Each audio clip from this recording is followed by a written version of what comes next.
নারী এশিয়ান কাপে ব্যর্থ হয়ে বাংলাদেশ ফুটবল দল ঢাকায় ফিরে এসেছে।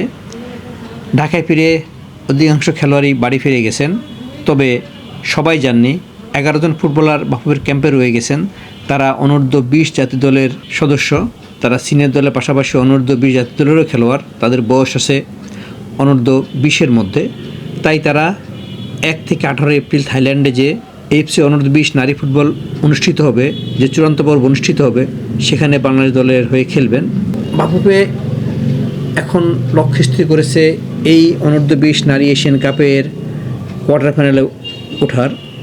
তাই তারা 2টি প্রস্তুতি ম্যাচের ব্যবস্থা করেছে, আর এই 2টি ম্যাচই হবে থাইল্যান্ডের মাঠে। তাদের প্রস্তুতি ম্যাচের প্রতিপক্ষ ভারত এবং জর্ডান। 25 মার্চ বাংলাদেশ ম্যাচ খেলবে ভারতের সাথে। এরপর 27 মার্চ তাদের প্রতিপক্ষ হিসাবে থাকছে জর্ডান।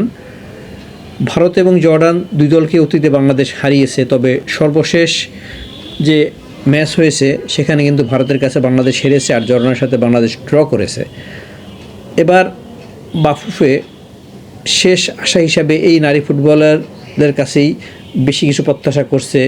যা পারেনি সিনিয়র জাতীয় দল, যা পারেনি সিনিয়র নারী জাতীয় দল, এখন এই অনূর্ধ্ব 20 জাতীয় দলের কাছে আসা।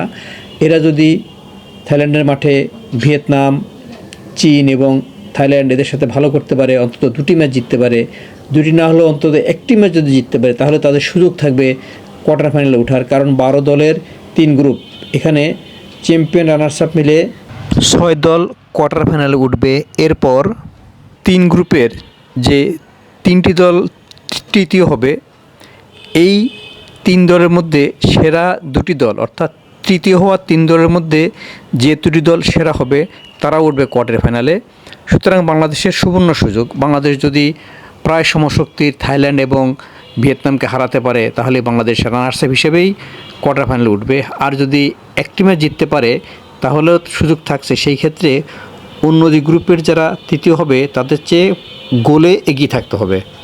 এখন বাংলাদেশ দলের কাছে সবার প্রত্যাশা তারা যেন এই আশাটি পূরণ করতে পারে, যা সিনিয়র পুরুষ জাতীয় দল, সিনিয়র নারী জাতীয় দল পারেনি, তা যেন এবার ধরা দেয় অনূর্ধ্ব 20 দলের মাধ্যমে। এই অনূর্ধ্ব 20 দলে 11 জন খেলোয়াড় আছেন যারা সিনিয়র জাতীয় দলের সাথে অস্ট্রেলিয়া সফর করেছেন। এরা হলেন গোলরক্ষক মিলি আক্তার, আপিদা খন্দকার প্রান্তি, ডিফেন্ডার আফরিন, আছেন ওমেলা মার্মা, আলপি আক্তার, শরীফাকান্ত প্রীতি, আছেন সাগরিকা, গোলরক্ষক স্বর্ণারানী মণ্ডল, মিডফিল্ডার স্বপ্না রানী।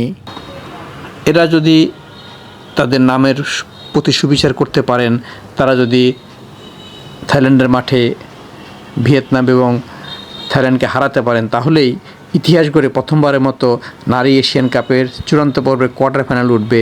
আর কোয়ার্টার ফাইনালে বাংলাদেশ যদি জিততে পারে তাহলেই সরাসরি বিশ্বকাপে, অর্থাৎ এবারে অনূর্ধ্ব 20 নারী ফুটবল থেকে সেরা 4টি দল বিশ্বকাপে খেলার যোগ্যতা অর্জন করবে, যা অনুষ্ঠিত হবে পোল্যান্ডে।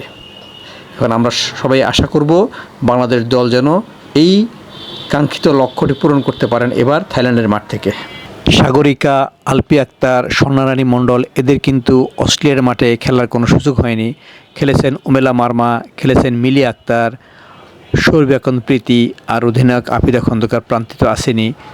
এদের সবার সম্মিলিত যে অভিজ্ঞতা, এই অভিজ্ঞতাটুকু যদি থাইল্যান্ডের মাঠে কাজে লাগানো যায় এবং ভাগ্য ফেভার করে, সেই সাথে খেলোয়াড়রা যদি কোনো ভুলে না পা দিয়ে নিজেদের দায়িত্ব সঠিকভাবে পালন করতে পারেন, তাহলেই ইতিহাস গড়া হবে থাইল্যান্ডের মাঠে নারী ফুটবলে, আরেকটি রেকর্ড হবে।